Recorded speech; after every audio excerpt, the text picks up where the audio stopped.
Saat nyawa dibayar nyawa jadi permintaan ibu dari wanita yang dibunuh di Citarum. Dina Oktaviani, 21, seorang karyawati minimarket, ditemukan tewas di Sungai Citarum, Karawang, pada Selasa 7 Oktober.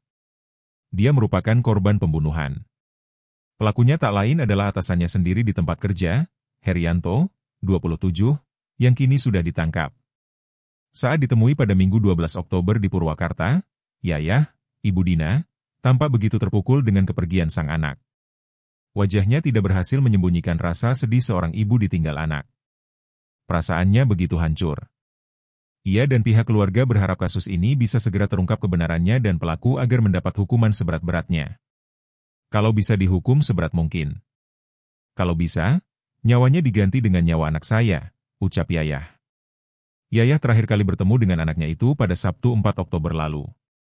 Saat itu hendak kembali bekerja, Dina masih tampak ceria dan tidak menunjukkan tanda-tanda mencurigakan.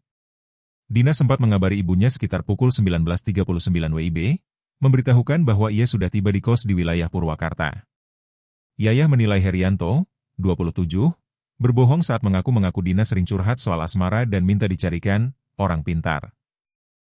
Namun, di tengah jalan, muncul keinginan Herianto ingin menguasai uang Dina.